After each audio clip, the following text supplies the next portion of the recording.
I had a very busy lifestyle. A couple of years ago, I didn't have time to eat my morning breakfast, rushed for my work, and didn't look after myself. Real estate is a tough gig. Home selling was never a 9-to-5 job for Arul. His schedule was dictated by his clients. Everything outside of work fell by the wayside. I didn't know that I was playing a very dangerous game. It began simply enough, a few minor chest pains. Arul thought it was heartburn or maybe stress. He took antacids and went about his busy life.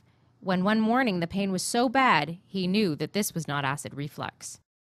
I told my wife, Rani, this is not a heartburn, but if you leave me right now, you will never see me again in your life.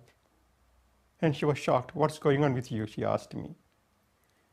And she rushed me to the hospital right away.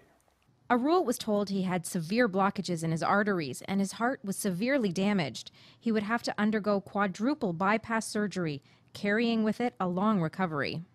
So Arul was like most of us, so focused on the here and now that we're losing out on the opportunity to live a full and healthy life. The Heart and Stroke Foundation of Canada surveyed over 2,000 adults and found that while most of us know how to protect our heart health, we can't or won't commit to the time needed. At the Heart and Stroke Foundation, we know that 8 out of 10 Canadians understand that heart disease and stroke is preventable or can be treated with lifestyle changes. However, they have a time crunch and they can't devote the time they need to change their lifestyles. So, what are our barriers? When it comes to exercise, almost half of us say that we can't because of our long work hours. Another 44% say that family, work, and other obligations get in the way. A third of us identify the commute. As for healthy eating, 41% say healthy meals take too long to prepare. 7 out of 10 of us say that while we rely on restaurants, food service doesn't have enough healthy options. The challenge of finding time is a reality for most Canadians, but tackling that time crunch is critical. The statistics are disturbing. 1 in 3 Canadians will die of heart disease or stroke, and it's the #1 killer of women. We need to make the time to make changes in our lifestyle where we're taking healthier choices and taking the time to invest in our lives in the long run. I try not to. I try to bring out snacks to work, for example, like yogurt or protein bars, things like that, so I don't have to have a lot of fast food. For now. We have to change the eating habit too, and not only full-time doing an exercise, so we have to work physically, housework, cleaning, and people sitting in the couch watching TV doesn't going to help. So by the time I get home, it's about 6:30, 6:45, and you got to cook and try to cook or whatever, and then once you finish cooking and cleaning, who wants to do anything else?